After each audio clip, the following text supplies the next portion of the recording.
Also, a Senate committee voted to hold Dr. Anthony Fauci in contempt for refusing last week to answer questions related to government actions during COVID. So for more on all this, I am joined by former Deputy Assistant Attorney General Tom Dupree. Tom, good to see you. I'm sorry I'm not major, but let's go ahead and talk. Senator Paul, he said he didn't want to wait a month for the Senate to vote on this. Is there legal precedent here to avoiding an entire Senate vote while issuing a referral like this?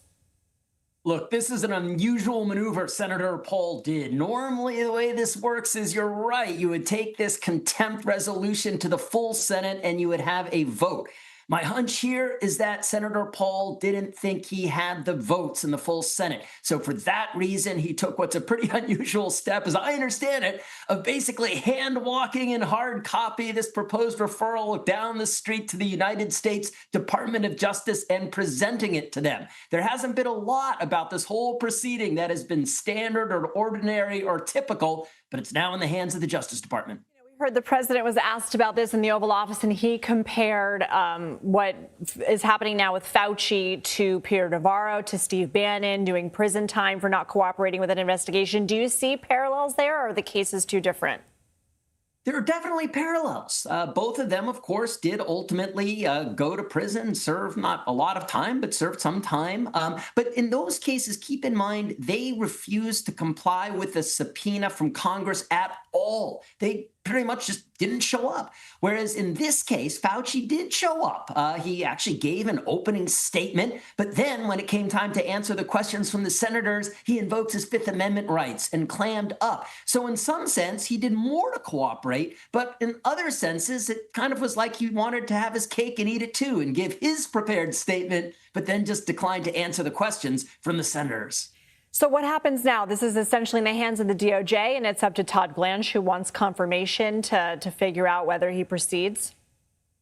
So the Justice Department will study the record they have. They will carefully examine the transcript from the Senate hearing. They'll look at how frequently Fauci invoked the Fifth Amendment. They'll debate whether or not it was justified or whether it does provide a basis for bringing a contempt charge. It will be Blanche's decision, but it would not shock me if at some point Blanche or others at the Justice Department wanted to get a little bit of guidance from the President of the United States, who, as we all know, has taken a strong personal interest in the activities of his Justice Department. So my guess is they may talk about it, but ultimately, the decision maker in this case will be the guy in the White House.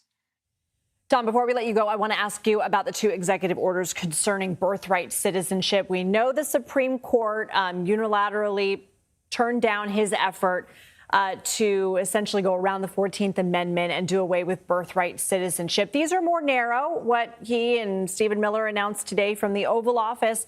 But what is your read on whether they will be challenged and whether they have legal merit? They will be challenged as certainly as the night follows the day. There's going to be a lot more litigation over birthright citizenship.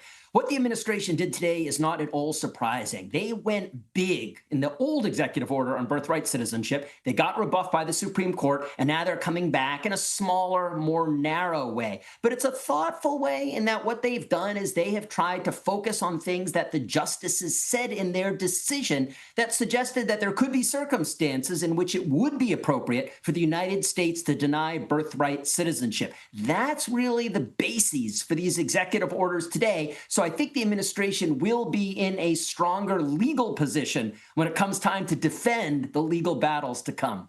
Tom Dupree, thank you so much. Thank you.